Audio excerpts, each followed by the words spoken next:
that's where we are. And let me ask you about that before we get started. Um, yes, when I first seen Grandmaster Jay, um, something stuck out to me because I follow this stuff. Uh, you know, um, I follow this stuff better than I follow the local news. I look on the right, internet, see what's happening, especially in our community. You know what I'm saying? And when I first seen him, it stuck out like a sore thumb because uh, the the group that had hosted the march for Aubry, um, Ahmad Aubry, right, I knew that this guy that stuck out in front of this camera wasn't really with them. I could tell he right, was still in the spotlight. Um, but after he was able to, by the way of the internet, assemble all of these people, to meet in right, one place with guns, it was right, very impressive. You know what I'm saying? right. If you well, the thing, talking on that, uh, it when I made an announcement that I was going to Pittsburgh when they killed the young Rosen kid. Right. Rosen, they killed him. I said we're going to Pittsburgh. Now, normally when I make an announcement like that, that's at least 7, maybe 8,000 people off the bat. Then after that, we get to working in the community, and we'll have that state and all the states around us, the same way we did Ferguson. Right. You name it, since the time of, and also during the time of Dr. Khalid, because at that time he had me working with Miss Coretta Scott King. As you know, Steve Coakley and I worked with Miss Coretta Scott King and for her on many occasions with the investigation of Dr. Martin Luther King Jr. When we put out the information that Jesse Jackson had killed him. We're the only one that would say it. You don't have a lot of other revolutionaries that will say it. But we say it, we tell the truth. And also touched on the Kennedy assassination a little bit because they are tied in to Malcolm X and then also Robert Kennedy. So I said it to say this. With that amount of history, I've had a chance to find a lot of people now and work with a lot of organizations that are out there working that are invisible to the common public. Grandmaster Jay, to his, even if you were going to be a duper or a dupist and tried to dupe someone, your name would have to be in the community for some time. Yeah. Jesse Jackson, the only way that he was able to go betray and set up the kill of Dr. Martin Luther King because he made the appointments, him and Billy Cowles, telling you what I know. And Dr. King never trusted him really, but he put up with him because every time King went somewhere, he tried to match wits, and they called it. The whole joke about Jesse Jackson is all the ones that's dead is already calling him a fool. They say don't know what he's talking about, and he's just a street hustler. Same thing with Sharpton. If you look, Sharpton is another Jesse Jackson with a tummy tuck. That's about it. But other than that, they're the same. So the history would have to be there. Now, Grandmaster Jay, I seen him out, but I saw him out doing other things. That's why I'm trying to, at one time, trying to produce. And if you will research him, he was trying to get into rap music. Right. This is where the name come from. And so he had a history as a security officer as well. He had a little security business. The bulk of his money came from there. This is some stuff that I had researched as far as security, but as far as the rapping thing, we knew he was trying to get a start on that because Dr. Khalid dealt with a lot of rappers. Absolutely. They helped him. And not only that, but he would lend his voice to their labels to give them some validity. And a lot of them, to be honest, brother, never even really respected that and how powerful that was because you have Professor Griff, who's another CIA agent and informant, and we're going to get on him. We're going to get on Griff. And Chuck D don't know it. Chuck D and the others know what Griff is. Now, Chuck D is real. One of the realest that you get out of Public Enemy. But Professor Griff is a slimy informant and agent and a slimy brother. Let me ask you a question. All right, let me do this. Because I enjoy talking to you. Listen, let's do this in sections. We're gonna be around forever. Let's do this in sections. Let's All right. We did some JMJ. All right. Let's look at Griff for example.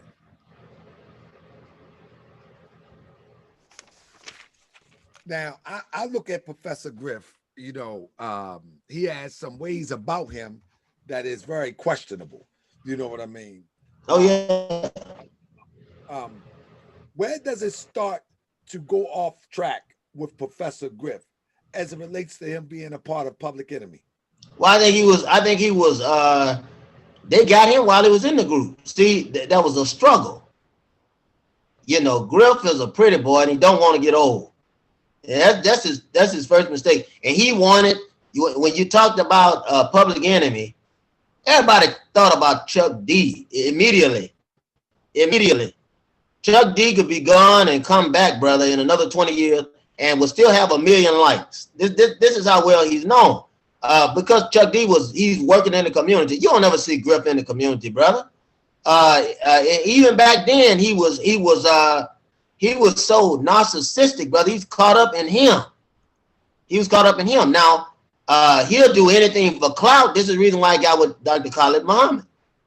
But I think that they were working with Jews. Easy, you know, was working with those Jews too. Working with Jews. Steve Coakley was helping promoting Griff and them, brother. Tell you what I know. Dr. Khalid lent a lot of promotion to him, which helped them out back then. That's the way it got into the black community because we were fight the power back then, brother. Fight the power didn't come from them. They got the slogan from the street, from us. We will fight the power. Get the white man. You know what I'm saying? Go down in glory. You know, come through blazing. That was Dr. Khalid. Dr. Khalid had a larger following even before he got in the nation. But once he got in the nation, it really blew up.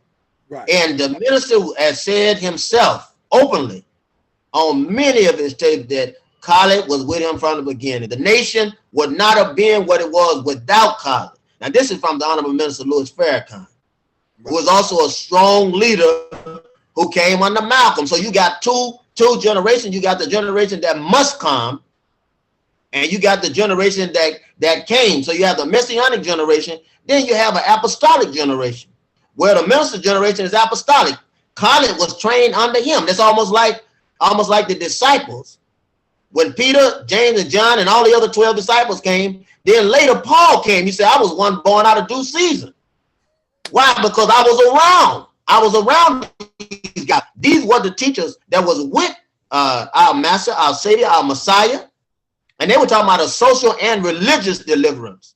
They wasn't talking about no hocus pocus and spooky stuff in the sky. They was talking about here's somebody that's going to fight.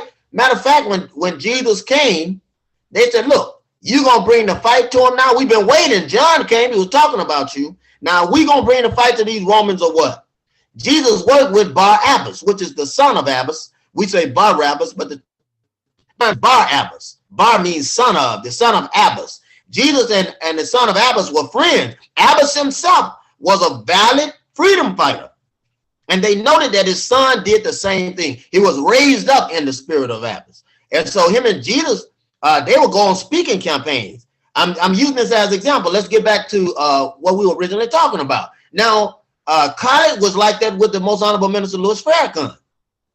Here's one who was taught. He was like Paul, born out of due season, brother, and would be able to take that message and get it to even, can you imagine getting it to the person that is the children of the person that was on drugs, that had lost hope, and then you hear somebody who have come through those same channels, who have come to that same trouble, and they can bring you back and reunite you with your family. That's what was happening. That's what Khalid was doing.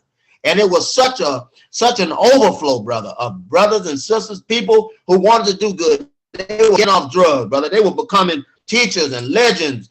People were looking and say, I knew him, he was on drugs. He's not on it anymore. Prostitutes that were some of the best whores that you find in your life. They had turned their lives over and had began to teach.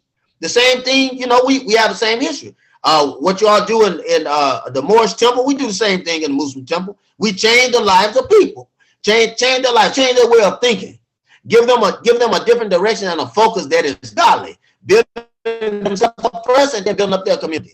And this is what you had. Now, Chuck D, I don't care how the rapping was, they could never do that. There's no way that you could do that.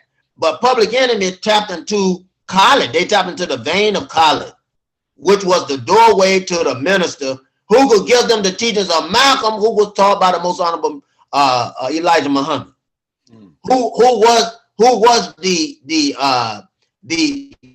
heir apparent to Master Farad Muhammad. So you're looking at a direct vein. No break. It's a no break connection that's going all the way back. And they tapped into that. Khalid did a lot for them. They weren't doing nothing for Khalid. Khalid was doing something for them.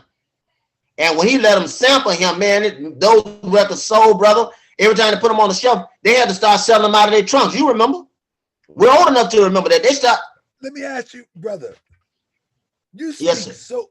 I don't like to use this term. You know, that's the Europeans be doing it. You speak so well. I mean, you very fluent. You know the history. You tapped in. Where were you during these eras of time? Were you in the background? Have you ever desired to come out to the forefront, or were you in the middle? Sometimes out front, sometimes in the back. Exactly, in the middle.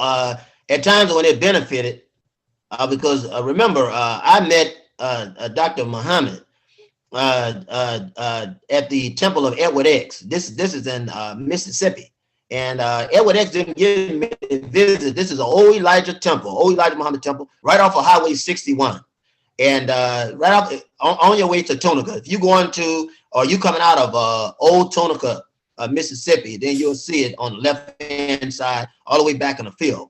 And so I was there. I trained with my grandfather, who was Pastor Samuel Rogers, a civil rights leader of the South, who was over the foreign and domestic mission to help feed and educate individuals, both here in America and also India, and, as well as Africa. Worked with the National Baptist Convention. He also worked with the most honorable Elijah Muhammad in circles where they were doing the same work as far as feeding the people and educating them and doing for self. And so it was he in 1964 who had met the Honorable Minister Malcolm X at the Selma Montgomery campaign. So heard Malcolm speak there and made connection with him. And as he told me the story over and over again, he also helped Miss Coretta Scott King, or Dr. Coretta Scott King, who is the wife of the Honorable Dr. Martin Luther King Jr.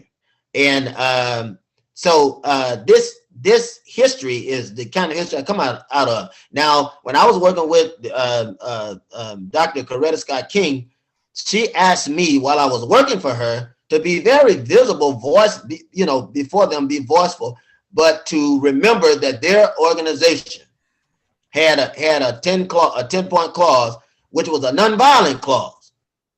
And in the sense that it didn't go against self-defense. They believe in self-defense. And that's another stigma that has to be removed. Dr. Martin Luther King Jr. believed in self-defense. He carried a gun. He had arsenal in his house. I'm telling you what I know.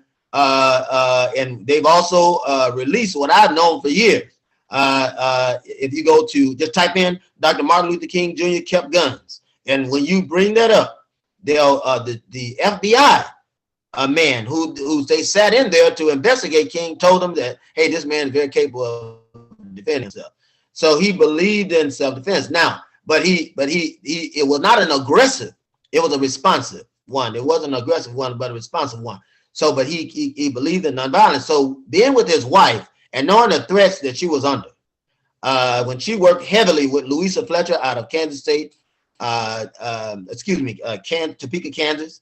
If you pull up the charter there for Political Action Committee, you'll see my name there. And at the time, I was only about 21 years of age. And I was flying back and forth from that time, I was in the military, flying back and forth from Darmstadt, Germany, with the help of Dr. Coretta Scott King. This is how powerful she was and how much the government feared her. So at times when it benefited them, then both the nation work as well as their work, because they were one. Thanks to the Honorable Minister Louis Farrakhan and Dr. Khalid Muhammad. They were one. So anytime I would come out, it was in the area of both while I was working. They saw me as a Muslim, but here I am working with a nonviolence campaign. So it was a type of unity. I was working directly as a minister. It was a unity thing. And that would to be my position, that when I came out that I was working as such. And it was no distinction made as to whether, because this was the instructions of Dr. Khalid. This is how military capable he was and is. That he was very plain that a minister is a minister, regardless. When he understands that it doesn't matter what denomination. You know, he said a minister is a minister. Same thing that the Honorable Minister Louis Farrakhan said with the direction of Honorable Minister Malcolm X and the Most Honorable Elijah Muhammad. He said that a good Christian is, a good Muslim is a good Christian, and a good Christian is a good Muslim. In other words, there's no distinction. Your job is your job, and there's only one God.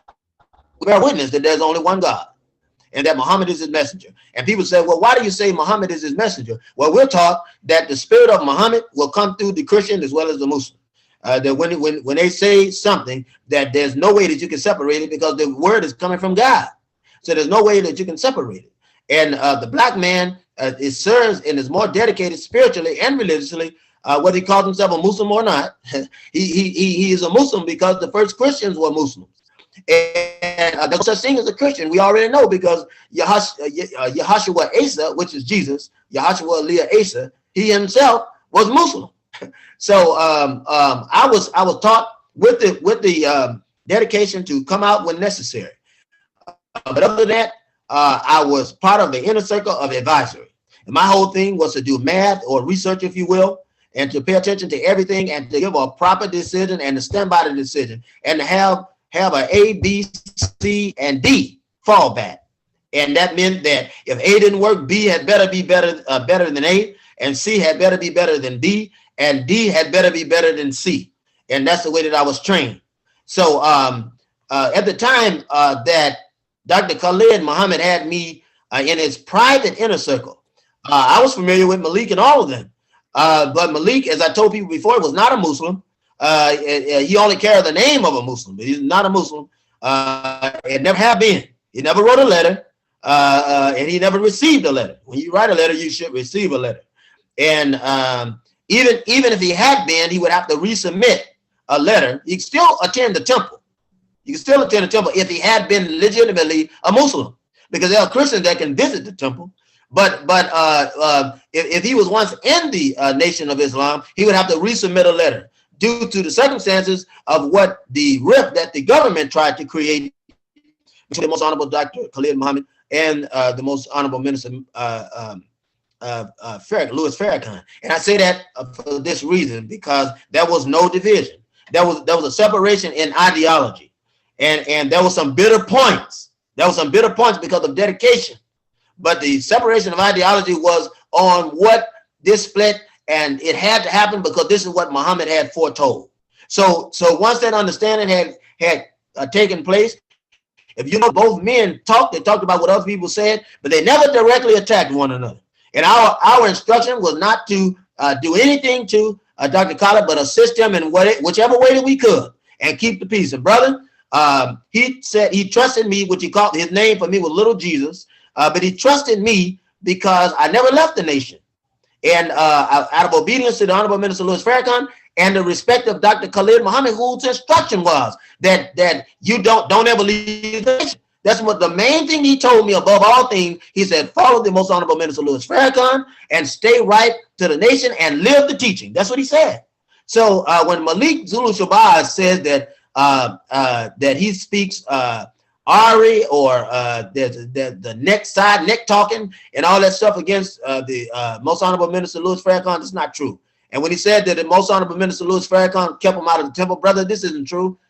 When Malik jumped up, and this is another thing, this is a fact, and you can research this from any Muslim that was busy around him or any dedicated black nationalist will tell you there was a press conference that the Most Honorable Minister Louis Farrakhan was having, and I want to get this right. It wasn't long after Dr. Khallid Muhammad had passed, but Malik jumped up. The minister was going to make a foreign travel. I won't say to where, because I don't know how compromising that was, but the minister was going to make a foreign travel. If you catch it or get it within the lecture, then you'll have it. He was going to make a foreign travel. So Malik Zulu Shabazz get up and ask him what his plans are. And he was posing as a news person. Now, and I say posing because the New Black Panther Party paper was made or established by Dr. Khalid Muhammad. And he would have Panthers to write in the paper and teach them journalism. So Malik Zulu Shabazz, the most honorable minister, Louis Farrakhan, let him in to the press conference. The Muslims let him in. They knew how much trouble he was anyway, but they let him in because the philosophy is still the same. You know, we're for blacks, we're for our people, for our community, and hopefully we can teach and train. So to make a long story short, Malik Zulu Shabazz was asking these questions about his foreign travel. Now, that should tell you something right there.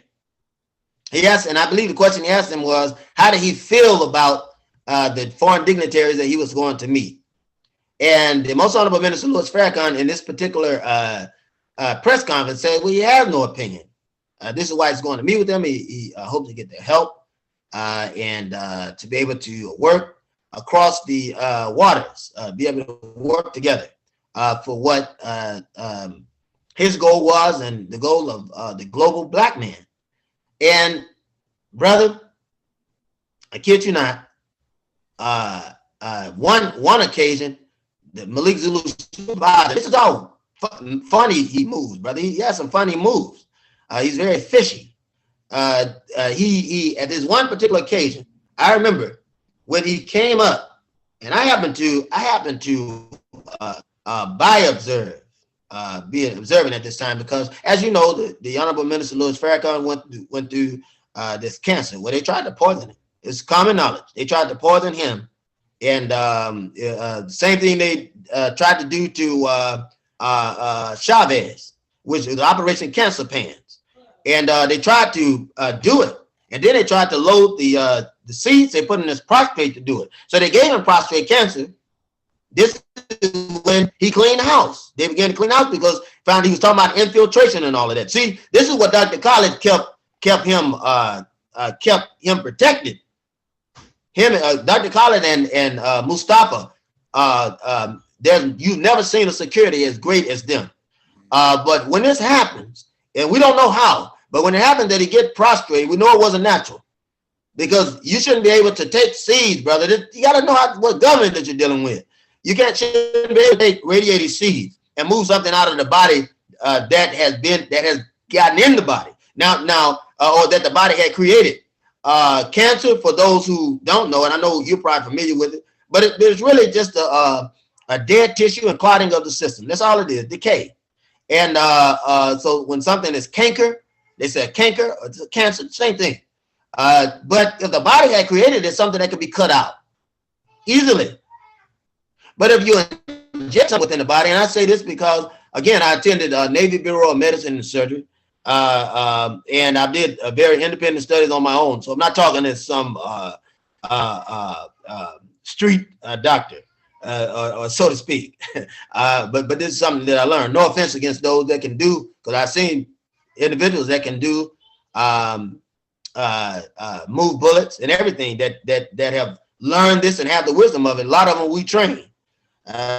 With no secret, we trained them to do the same thing. But I'm saying this by letter, as well as going to the military and being able to perform that on the battlefield. So I'm speaking with experience. When something foreign comes into the body, biologically speaking, there's no way that you can use seeds to get it out. If they inject it in your body, then yeah, you can use seeds and get it out. And this is common knowledge. Not telling you anything I don't know, then you know it. Other people know it. This is basic knowledge. But if the body has grown something in the system, which is a fibroid or some kind of cyst, then you cut the cyst out. So you're dealing with something. So we already know it was an attack. Then the most honorable minister, Louis Farrakhan, said it was an attack. And at the time that he's weak, brother, I want you to understand this. Everybody, even if you wasn't a Muslim, knew that the minister was not well. He even said it. Malik Zulu Shabazz got up and hugged the minister, squeezed him tight. The minister at that time, and I wouldn't even admit this if it had not been common knowledge. The minister has mentioned it himself, so out of respect now I can say it. But had he not mentioned it himself, I would have never said it. What I seen. But I'll say this: Malik Zulu Shabazz got up and hugged the minister, so the Muslim brothers got on him to get him off. Brother, look, you could be a Muslim in the temple beside the minister for 130 years. Brother Khalid and Brother Mustafa, I don't think anybody's close to them, but brother, you never hugged that man without permission. You never hugged that. This is a leader. His life is always on the line. You never hug him without permission. You would have never seen anyone hug Noble Drew Ali without permission. Just jump up and do that. You playing with your life. And so the brothers spared Malik, they moved him off. And after that, they held him. The minister slapped the hell out of him.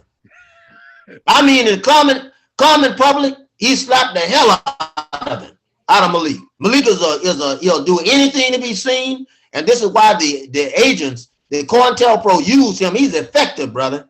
The way they use him. When proof of which, the African American Defense League, the organization that I attend, with the blessings, and I'm thankful every day, as well as I am an advisor, was made advisor by Dr. Khalid Muhammad also for the new Black Panther Party. And there are many Panthers. We talk and discuss, or I put things out and they understand the code. If they came on the college, they understand the code. They know what he's saying. They know if this is his signature. They know it. This is how you know the real Panthers from fake Panthers. That's why a lot of Panthers moved away from Malik. I talked with Sister Crystal Muhammad, who is in the position now as the chairman, by the way of Malik abandoning his post, as my understanding. And that's what they say. That's what they say, brother. Malik was moved off that post in 2013. They voted him down. In 2013, they wanted to see Hashim was raising hell and wanted to be a leader, wanted to get his chance. And I'll tell you what happened, brother. And you can check this. And this is something I told brother, dedicated brother. Oh goodness, can't think of the brother's name now. But run the Black Liberation Militia. That was on the tip of my tongue, but we all know him. Great brother. Fought heavily beside Dr. Khalid. I saw this brother move Dr. Khalid in protection out of the protection of out of the danger of 300 cops, and that's a fact. So this is a Najee Muhammad, brother. His name is Najee Muhammad. That is a fearless brother. And brother, I told Najee Muhammad, brother. I told him. I said things are being shook up. When we were discussing, and I was in Atlanta at that time, traveling around because I had to take private patients because the FBI and CIA tried to assassinate me twice. One was in Clinton, Maryland. We was having a private meeting that I told you about before, I believe. Having a private, if we didn't speak it in front of camera, we spoke it behind camera. But they tried to assassinate me in Clinton, Maryland, which is close to Brandywine, and would have gotten my kids too. Would have killed my kids too. 3 children that were with me. But the moves had started getting funny. Where the CIA, the wisdom, I've been on the phone. I just had to look up. I've been on the phone with Brother Najee Muhammad last week, and I supposed to be getting with him soon. To lay some of this stuff out. You know what I mean? After I haven't told him that I'm interviewing with anybody else, but yeah, Prince Najee Muhammad. Prince Najee Muhammad. Yes, good brother. Najee was with me. And he may have different opinions and maybe he's very strong-minded, and you can't ridicule that. And at times, he got on me 2 weeks ago. You don't want to interview me. I said, brother, I'm just busy, brother. He's a good brother, and you know something? He's a good brother. He's worthy to be interviewed, and you could definitely tell him I said so. He's worthy to be interviewed. Nigel Muhammad is one of the most trusted people that Honorable Dr. Khalid Muhammad had. And not only that, but to tell you how sincere he was, Erykah Badu took a liking to him. And this is common knowledge in the nationalist community. He told me. And he's telling the truth. Malik Zulu Shabazz tried to get with Erykah. Well, I tell you what, and the other brother that I'm going to call him Steve Washington for all purposes. For all intent purposes. He's no longer with us now, so I'm going to call him Steve Washington. He was an agent. He was an agent too. But this Steve Washington possibly has a baby by Sister Erykah Badu. Possibly has a baby by her. I'll put it that way. But if you wondering who Steve Washington is, if you don't know who he is, his name is this is Hashim Nzinga. He's the other agent. Who was never a Muslim, even though he carries a Muslim name. He was never a Muslim. He was a Christian. He's what he called devout Christian. And that show you how European they are and how stigmatic they are, because that's the whole. They don't want you to. They didn't want them to identify as Muslims in the Black nationalist movement, brother. And what does that tell you? What does that tell you? You see. And so I told him, I said, things are starting to I told Nigel, I said, things are starting to look funny. Now, when Hashim Nzinga had gotten AIDS, Nigel called me and told me. First he told me, he said, brother, I think you're working with him, this and that, because he had gotten into something. I was trying to give him some instruction. A Black sister helped him. So, if they coming out, if you broken a rule for jail, and they're coming after you, I'll just use that as an example. I'm not going to get into his situation. If you've broken a rule for jail or whatever, the best thing to do is go and get that out of the way. You'll be on the run forever. You know what I'm saying? Get that out of the way. That's what we're taught as Muslims. Tell the brothers to go and get that out of the way. We keep close watch on them, keep letters with them, and observe them. We send visits to make sure they're safe. And then after that, you get out. Now we can work and continue to move. Other than that, you're going to have the devil on your back. And I'll protect you if the devil come to kill you. I'll protect you. But at the same time, I want to see you alive. I don't want to see you get in his jail and then, you know what I'm saying, or him come get you, which the only thing he's doing is come kill you after that. So he had a little situation. We took care of that. And when he got through, he wanted to make sure, I think you're working. I said, well, Nigel, I'm not doing. Nigel, you know better, this and that. Once we got that together, we started talking, having some real deep conversations. I don't care who you are. He's a military person, just military by nature. He's going to test you. He's going to try you. He's going to make sure you're an agent. He's going to make sure you're able to defend it. He's going to dissect those words. He's going to use the math on it. And then after that, then if he think you real, he's going to sit and talk to you. If you don't think you're real, he's going to leave you or he's going to hurt you bad. So he's that kind of man, and I love him. He's a strong brother. I love him. I look forward to working with him. Have tried to reach out to him in these days, and they've kept us separated, kept me separated from him, and kept him separated from me. But I say this that when we start discussing the death of Hashim Nzinga, who for all intents and purposes, for your audience, his name is Steve Washington. He's an agent of the FBI and CIA. He's along with us now, so he's gone. So that means nobody has to put in work, if you understand what I'm saying, to take care of that problem. But anytime you have an agent, anytime you got a turncoat, anytime you got somebody who will betray you, brother, they're better off dead. When you deal with nationalism, there's no way. See, because this individual, if they'll betray you in peace, this is supposed to be peace. See, we're at war, but they don't know it. See, an agent never knows that. You're at war right now. You're at war. They are killing you. They're shooting you down. When they made slavery here and you became the slave, you was at war. You're trying to get out of slavery. Today we're trying to still separate. So that's war. That's war. That man came on your soil and started you a peaceful man, and he came to bring confusion. If he locking you up, you mad. If he locking you up and locking your sister up, locking your mother and all your kindred, brother, and they said, well, when do we rise? That's the time to rise. This devil has arrested your mama and locked up. Where are you? You're in bondage now. We're in bondage. America is a corporation plantation. That's what it is. So we're in bondage. And I said to say this: when the devil, Malik and his Paris, his real name is Paris Lewis. When that devil and Hashim Nzinga decided to sell Dr. Khalid out, when they decided to sell him out, everything went downhill from there because you couldn't have two people getting the glory. And the FBI told them to share the glory, and they didn't want to share it.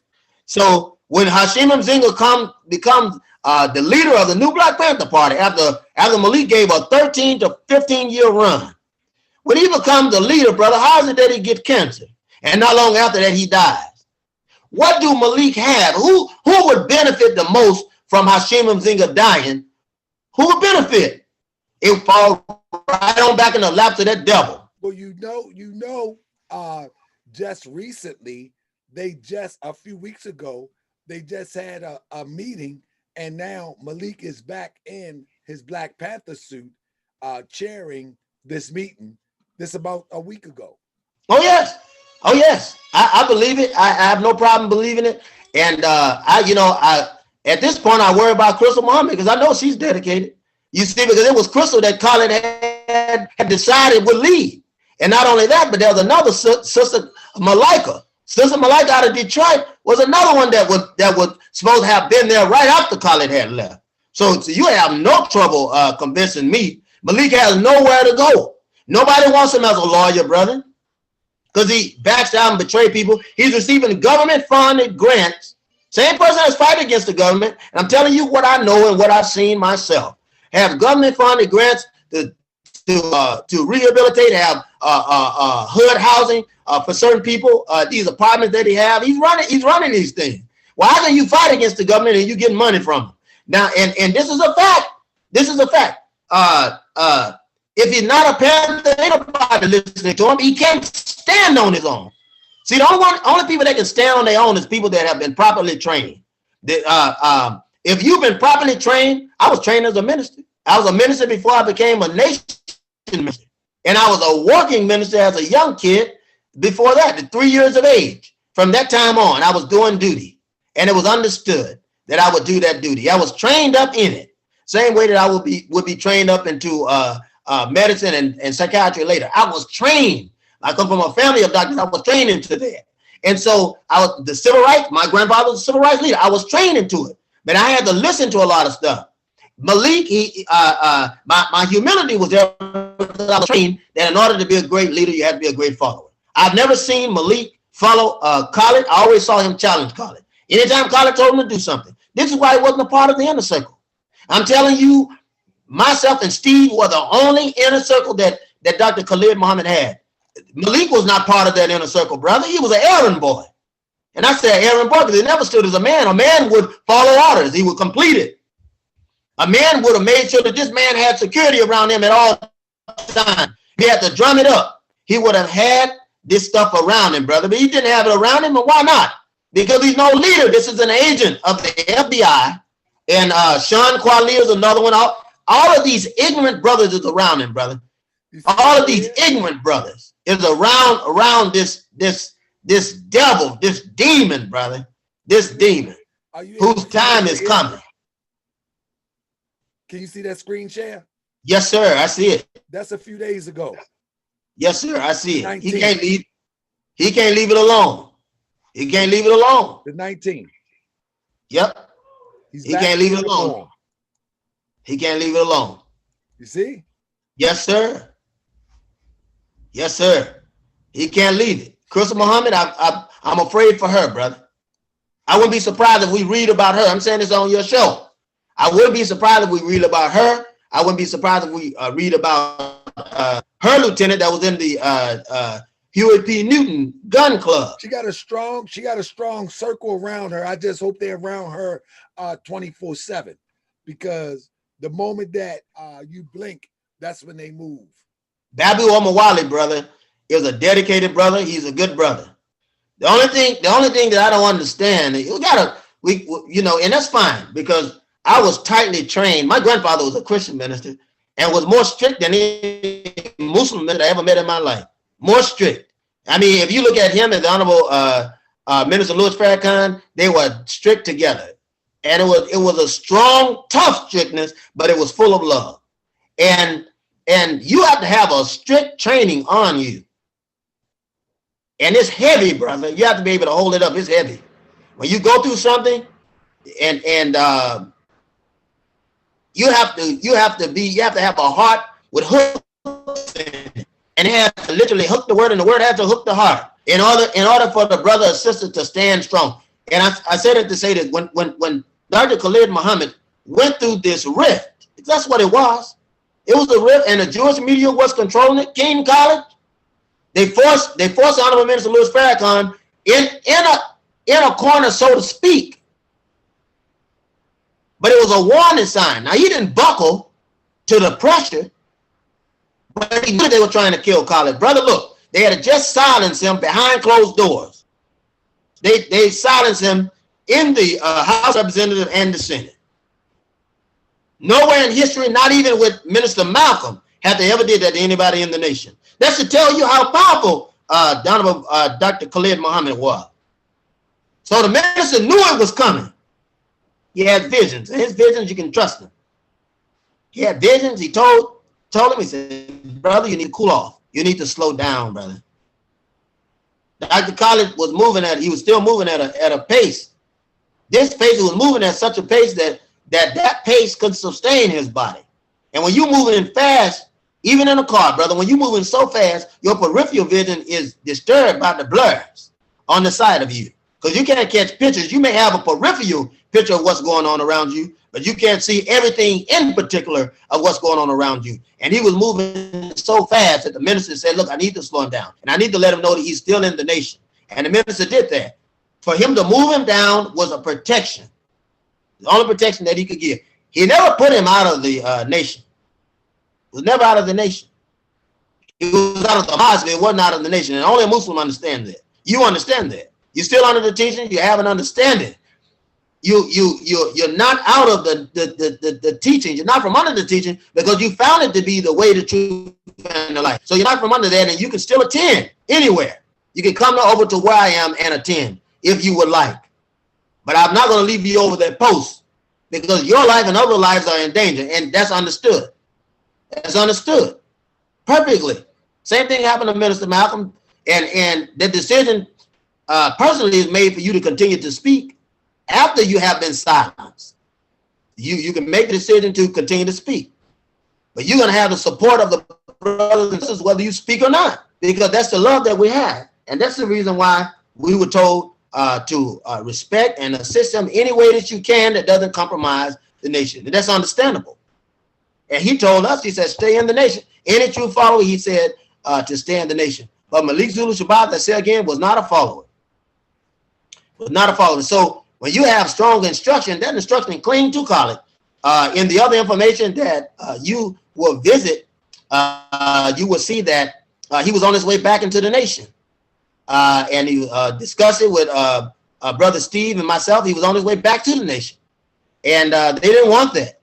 They didn't want that because they felt the government, see, when they knew they couldn't rule the Honorable Minister Louis Farrakhan, that was a test.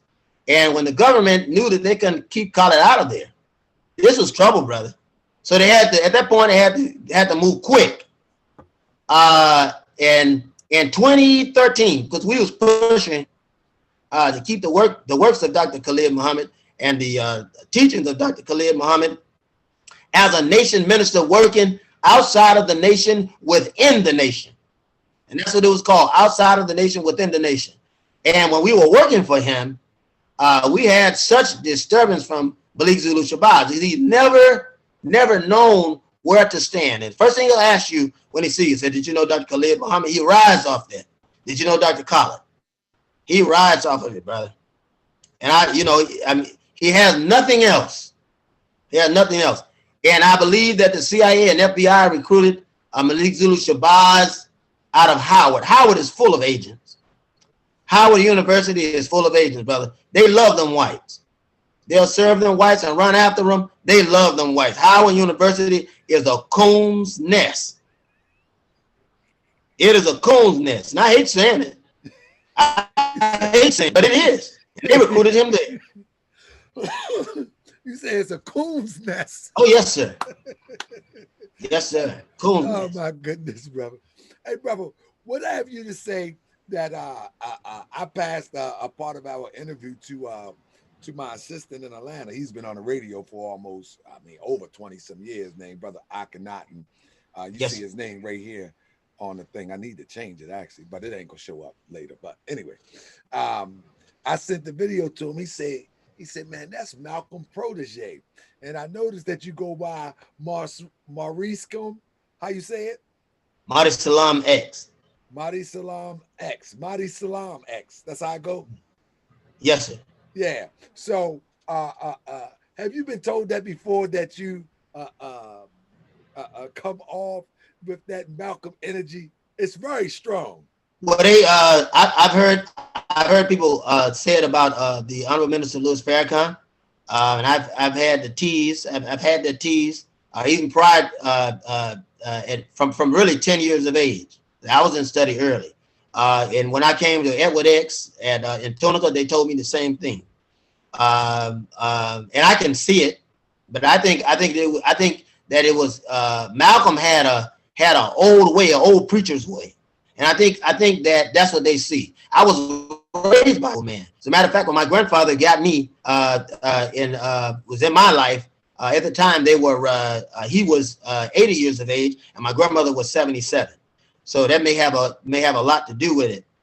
And the sermons I heard him speak was not foolish sermons, but they were hard talk sermons and heartfelt. And anytime you whenever you start training, and whichever way you're trained, that training stays with you. When you see somebody who can hoop real good, well, they grew up hearing hooping, and that made sense to them, and it sounded good, and it felt good. I like to hear a good hoop myself every now and then, when I could use a good laugh.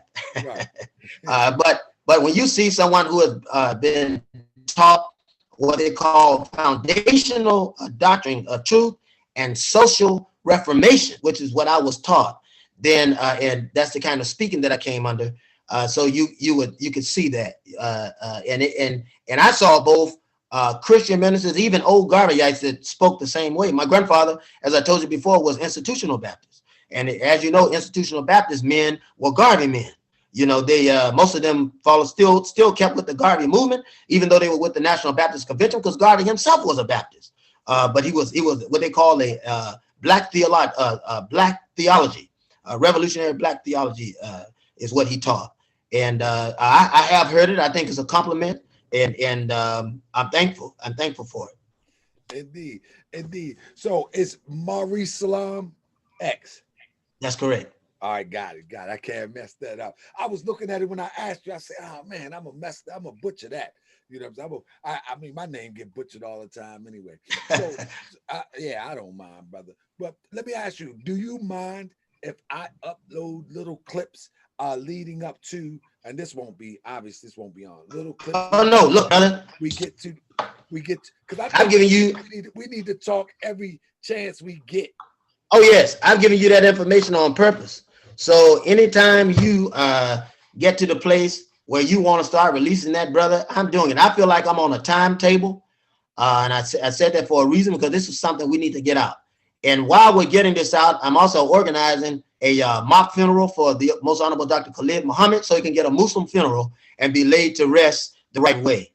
And I've already begun preparing myself to write a letter to the Honorable Minister Louis Farrakhan, who I'm asking to officiate and both approve and officiate this funeral, so that the Most Honorable Dr. Khalid Muhammad can be laid to rest the right way. So I definitely want you to get it out, and I'm thankful for you doing that as well. So now when you drop Prince Najee, all of these revolutionaries are reaching out to me.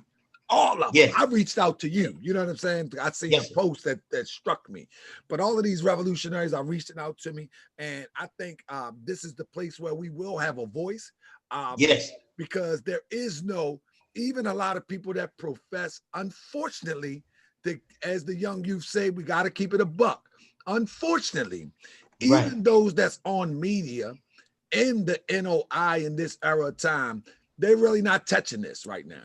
They don't nobody want to touch this. You know what I mean? Don't nobody want to touch that we have infiltrators in the midst of us. Don't nobody want to touch that there was infiltrators that stirred the confusion that has broken up a lot of our liberating movements. That's correct. Nobody want to touch that today. I'm going to touch it. And we must. It's something that we must touch. It's something that we have to do. If we don't do it, we're doing ourselves a disservice, brother. The time has come now, and it has been time for us to. We can't let go individuals that have betrayed us, brother. And I mean that exactly like I'm saying it. I'm going to say it that way so that the government can't take word for word against me. So I know what I mean when I say it, and all the brothers and sisters know what I mean when I say it. There's no letting these agents go. We're going to have to make them responsible for what they've done, and they must reap the fruits of their own planning. They're going to have to reap that. And when we know, you know a hit when you have it. You and I have grew up in DC, and also, matter of fact, if you grew up in DC and anywhere in the South, if you can come up in Arkansas, in particular, Arkansas and Maryland, then you know the world. If you grow up in Atlanta and DC, you know the world. If you go up in New York and also Florida, you know the world, because everything. See, those devils, when they planted themselves on the East Coast, but they did the slavery in the South, so they had the factories in the North and had the workers in the South. And so you learn from one area, you learn what's called a political segregation, and then you learn in the South what's called a social segregation. So if it's a political slavery in the North, then it becomes a social slavery in the South. And that's the advantage that you and I have. See, in the East and the Southeast and the South, this is one of the advantages that you have. Now, I said that to say this: we become aware of our surroundings. We become aware of funny moves. Malik make funny moves. Why do we know it? Because we've been in the North too. Most of our lives have been shared there.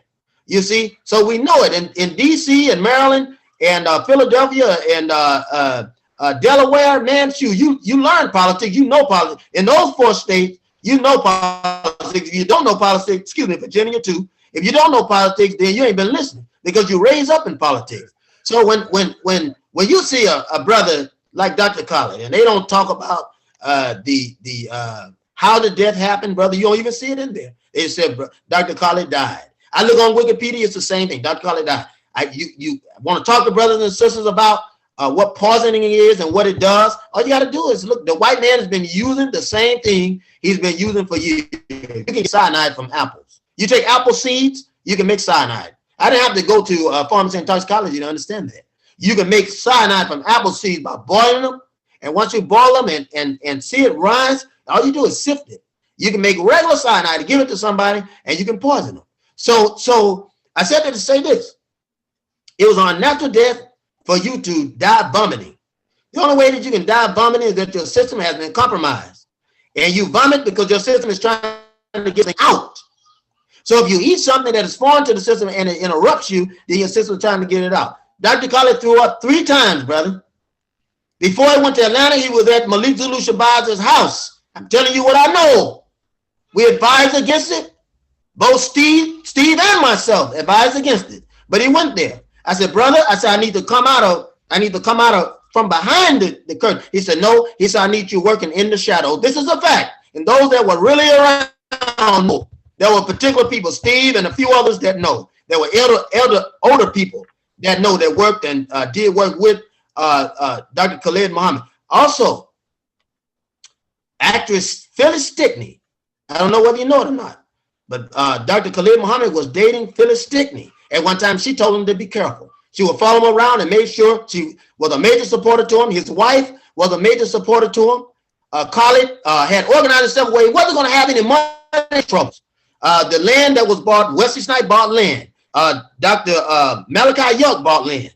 You had the temple, the Morris Guidance Temple of Knowledge. You're going to have a paramilitary training martial arts from Wesley Snipes, and Dr. Khalid Muhammad was what had land where they were going to have actual service members for the new Black Panther Party and also nation men. So this was a fact. These things were going to happen. It was common knowledge. They had to move fast. They had to move fast. Now, I'm setting the facts out, and anyone else that will be honest know this is true. He sleeps at Dr. Malik Zulu. Sleeps at Malik Zulu Shabazz's home. He's there. Khalid does a speech. The last one he does is no more Negro stuff. No more Negro stuff. His last speech that he done. He has to get it all out. And he does get it out. Okay. He's coming down at this point. He's sort of mellowing down. This is 3 weeks. All this happened 3 weeks all the way up to the time that he passed. He is traveling. He's doing small venues. He said he don't want to work among large crowds anymore. He knew the threat of death was there. This is common knowledge. He said before myself and Professor Steve Coker, this is a fact. This is a fact. Steve will tell you himself on some of the tapes. You'll hear him talking. Now, we advise against him being around Malik, but he said, look, the farthest place from danger is the closest place to harm. So in other words, I'm going to keep my enemies close. So I'm going to keep my enemies close to me so that I can see exactly what's going on. And you had to understand it when he talked, because he talked in parables and deep meaning. The minister also spoke in that way. Now, let's move on up to the time where he's moving around and doing these small talks or whatever. We did the what's called the Khallid papers. And I don't know if I even sent you. I can send you a copy if I haven't, because I still have the actual copy. We send those out, and we have to always upgrade them on the web because they'll get rid of them. So we make sure we keep them out. We know we're making making good headway. And but he says, you know, you can hear him plainly. Same thing he told us, that he was going back in the nation. He was talking about the love that he had for the minister. He said, if you don't understand what happened, he said it's not two men going into each other, but expanding other philosophy. He straightens them out. He straightens people out. He's much kinder and much gentler toward getting out this information, because it's like he had come to understand what the minister was trying to tell him in the first place. And so they couldn't use that energy anymore against him and the minister. I'm talking about the white people behind the scene. These white devils behind the scene couldn't use the dumb devils, the dumb white devils, and the dumb black demons. See, you got a wise Satan that's running dumb white devils and dumb black demons. So the dumb devils couldn't use the dumb demons at that point, because God had already fixed the rift. So at this point, the only thing they could do is get rid of him. Steve Washington and Paris Lewis are the people that were around him at that point. And another sister that was not very familiar, but she was somebody that was around Khalid. But it was questionable. Everything was questionable at that point. And we don't know exactly where that came from. And that's why we got to be careful to keep training a lot of our women, because our women are direct tools for this enemy, brother. Oh yeah. They will, you will build something, they'll destroy with their mouth, their heart, and their mind. They will destroy if you don't stay on them and continue to teach and continue to communicate or be honest. You have to be very honest. Even when you're angry, you got to be honest and say, look, don't burn the bridge. Keep it there. Keep the bridge. Don't burn it, but cross the bridge when you're ready. Cross that bridge when you're ready. So they had to get Khalid down. They had to take him out. So Khalid had he would never trust a meal or drink or candy, anything like that. He didn't eat candy. It's something. He was a very healthy person. He's very healthy. Very rarely will you see him eat out of pocket, but at times when he did, he called at random, when he would do something at random. So in other words, he normally prepares meals and take it with him himself, or have the female that's preparing his meal, his wife, would take it and that meal together, something like that. But now, and the first wife was amazing. From Africa, it was amazing, amazing. But when he didn't prepare a meal, or he wasn't feeling safe and being extra security, extra particular for his own security, you could be driving and he would say, hey, let's stop here and get something to eat. He said, brother, why don't you meet us here? Such and such, so on and so forth. And you would do it. But he didn't take anything to go. Unless he was putting it in himself. Let's put it in his own doggy bag. So he didn't take anything to go. Here's something particular and peculiar, and something that when Steve and I was talking, I made sure that he put that on the tape. Some food was delivered to him at one time, and Khalid wouldn't eat it. This is how keen he was spiritually. He wouldn't eat it, and he handed it over to Hashim and Zinga, I think it was. If it wasn't Malik, I think it was Hashim and Zinga. And Hashim threw it away right away. Threw it away. And I'm telling you, he's not the kind of person that throw anything. He was a thief. He takes something free as well as something that wasn't free. That's how he was. I'm just being honest with you. I'm not trying to upset anyone, but anyone that was around Hashim knew how fishy he was. He had funny moves, and they knew Malik had the most funny moves. But it's possible that Malik brought Hashim and Zinga in. Hashim was around a bunch of rappers and whatever. He was trying to make it like that. He was in that sense always around them, and but a good organizer, man. Just not, he had Malik leading it. Malik was leading it, but he could had a voice of persuasion on him, brother, when he was trying to get something done. But when you being led and you don't work and you're lazy, well, you'll take anything somebody gives to you. Yeah. Now, you got an advantage if you come under the Honorable Dr. Khalid Muhammad with just security alone or something like that. You be able to put something together. He wasn't ashamed of Khalid, wasn't ashamed of cutting grass or whatever. Whatever was going to bring you some independent money is what he encouraged for you to do. Right. But you got one individual that don't want to invest any time and effort into anything, which is Malik, and you got another one that's afraid of work, which was Hashim and Zinga. So at that point, you had people's mercy. And these are the kind of people that agents can use. This is the reason why, and I'm going to say this, and I'm sorry, I don't mean to talk so fast. No, you good. I got to get ready to get my son at 5:30, but it's okay. 5:30 now. That's why we can start at 3, maybe. Oh, certainly. Yes, sir. And if you wanna come back, if you get some time tonight and you want to come back, we can still come back to do a segment. I'm flexible with you. Okay, I'll let you know. My wife don't get home until 8. So Understood. I have my son for 6 to 8, and he a toddler. He's 2 years old. I ain't no way in the world I'm gonna sit here. I understand. I have young kids myself, so I definitely understand. But look, I'm up. I'm at your disposal. I want to just go. I'm going to make this a serious series. I'm ready to start editing this tonight and tomorrow and start putting out little clips. The clips about little small clips, not the big clips, maybe 15, 20 minutes tops. Maybe not even that, maybe 10-minute clips. About Professor Griff, about little clips about Hashim, little clips, and then all of that will be done with, and you'll be introduced to the audience, and then I put out the segments about the history of what your experience with Khalid, and Malik, et cetera, et cetera. And we're gonna let it roll. So let me ask you a few questions, because this is how I want to start the video off with this edits right here. So brother, I'm gonna ask you again. I already asked you, but this is so I can use this clip. All right. Yes. So brother, what is your name? My name is Minister Mauricelm X. All right, Mauricelm X. Where are you from? From DC. I was born in Arkansas, in Marietta, Arkansas. Are you a registered Muslim? Yes, sir. What temple did you register? What temple or mosque did you register with, and how long have you been a Muslim?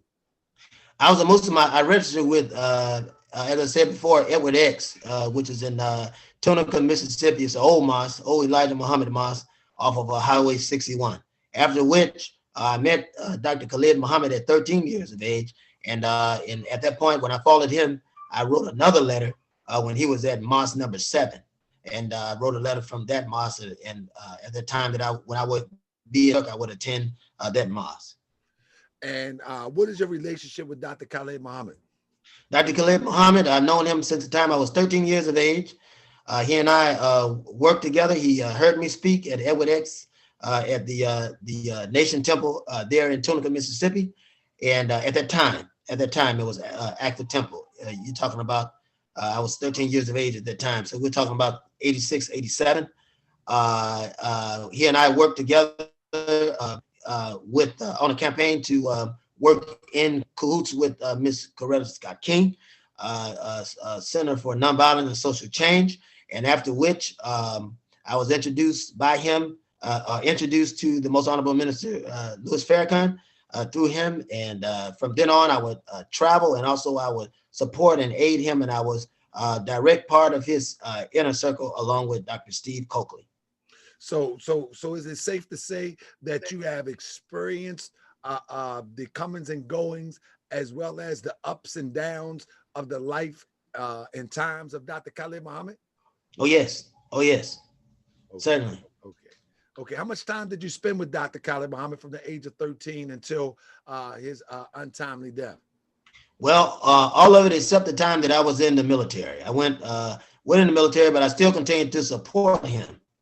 And I kept in contact with him at the same time, because when I got stationed in Germany, I was fly back and forth. As I told you before, I worked with the NAACP at that time as a young Muslim, as a minister with the Political Actions Committee that was under Louisa Fletcher in Topeka, Kansas. And this was a part of USA Globe history, and you can find it in other papers. And so from that time, I still work with him when he was doing the Get on the Bus movement.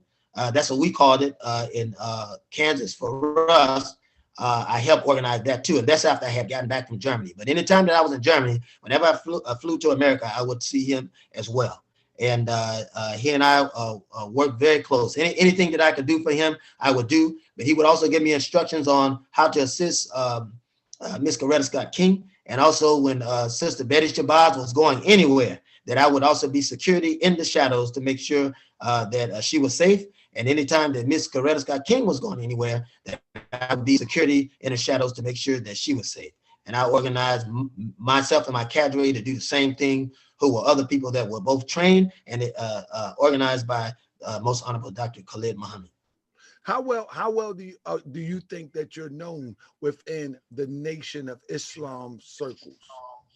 Are you pretty well? I think I'm pretty much known as far as where I attended. And I think we got plenty of help in Ferguson, Missouri. When I organized Ferguson, Missouri, we had plenty of help down there. And Most Honorable Minister Louis Farrakhan, as you know by the paper, sent us help. And so I don't think that he would have just sent help down there to somebody, to somebody that he didn't know or wasn't familiar with. And I attended the mosque in St. Louis when I was there.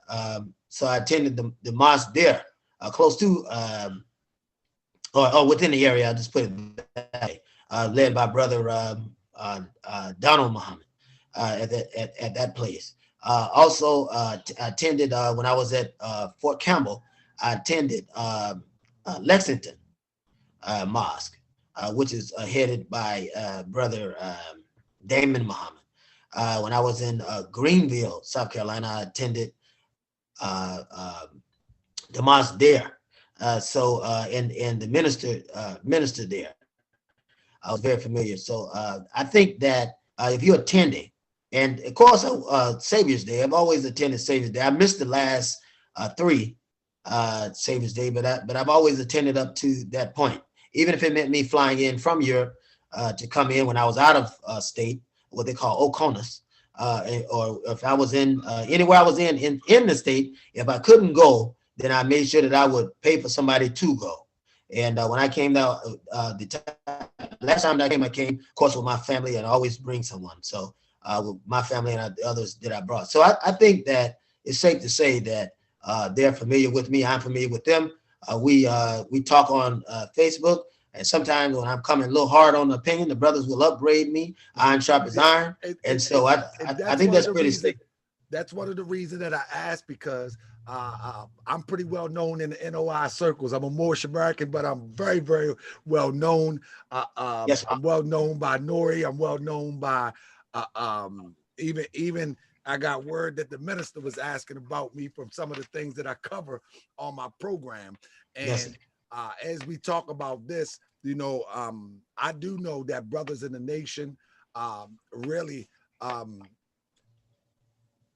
can say from my experience, would love to just put this behind, but have it actually dealt with, because it seems as if the minister is getting a bad shake as it relates to his relationship with Dr. Khalid Muhammad, as well as some of the things that Brother Malik has put out about the minister. And I've got many, many calls from brothers in the Nation of Islam. Many calls from FOI over the past year concerning, if you will, what they consider to be misinformation concerning the nation. Yes, well, they know. And yes, concerning the minister. And so yes, I wanted to be sure that, you know, somebody at least is familiar with you in yes, the ranks of NOI, because I think just from a journalistic point of view, I think you're doing a wonderful job expressing the truth in such a way that it's well balanced and it should be well received on both sides. And so that's why I asked you, do you know brothers in a NOI, you know, oh yes, up in the ranks of an NOI, you know, because I'm pretty well known and I'm pretty well respected, even though my even though my journalism is a little bit cutting edge, I'm still well respected. You know. Oh yeah, oh yeah. And the brother and you know, one thing I appreciate about the Honorable Minister Louis Farrakhan, he's never he's always supportive of anyone, and I think it's safe to say that Muslim men are always supportive of one another. And you, when they see you work as a Muslim, I think they're supportive of that, and knowing that you're dedicated. And I think because we're all different, brother. If there can be different flavors of candy, of course there can be different characteristics of men. So we're all different, and he's teaches that unity. And the brothers, I haven't run into any brothers that snarled against me or anything like that. And I think, and I've been in the nation since I was 13 years of age. So I don't think that. And Edward was very Minister Edward X was very well known in the Baptist churches, and he was very strong in saying and proud in saying that he followed the Honorable Minister Louis Farrakhan. And at the time, they were getting things built up. Things were still being built up, and this was, understand, this was an older Nation of Islam temple that was fallen under Honorable Minister Louis Farrakhan, because you know there was a rift prior, and at the death of the Most Honorable Elijah Muhammad, and also with the happenings of Honorable Minister Malcolm X. But there was never any division, and I want to say that the media created the climate that trapped many of them. Before I go, what do you think about the work of Dr. Wesley Muhammad? That's what. Oh yes, I think it's great work. I think it's great work, and he is he's strong and bold for doing it. You know, and I pray, and I have one of his books that I'm reading at this point, and this comes from him, and I've also talked to him on the web, but this is one of his books here. Which is understanding. Personally. That's my main. I know sometimes some of these interviews he probably be looking at the camera like this to Bay, but that's my main man. yes, I love Wesley. I love him, and also, of course, you know, the Most Honorable Minister Louis Farrakhan. I don't know if he remembers or not, but this gift, you know, of course, always message to the black man. Listen. You know, so. Yeah, definitely. So, so we're thankful, and I remember Dr. Khalid. I still got the one that he gave to me, and the one that Edward X gave to me is somewhere else. But I'm sure I have it in safekeeping because I've kept them. I always try to keep them safe, all of them safe. I have all my. I was just looking over that. I didn't see it. I just seen it the other day. But I have all my books from the 80s. Oh yeah, that's when I got mine. I got the very first one I got was in 87, I believe it was, in 87, 86, 87, and I still got it, and I got a hardback. Yeah. So So I'm very proud and very thankful, and I love the Muslim movement, and I love the Black Christian movement as it relates to those churches that are revolutionary. As you know, Willie Wilson, these guys are revolutionary. And the Most Honorable Minister Louis Farrakhan will come and visit him. As a matter of fact, I wonder what we were at Reverend Wilson's Minister Willie Wilson's church, Reverend Wilson's church, when that incident happened with Malik. If I make no mistake, but when the minister slapped him, I think we were there having a press conference. If I make no mistake, I believe that's where we were. My got that on video. I need to find that. Yeah, I've been trying to find it myself, but I was there to see it, and the video is in my mind. It's definitely in my mind.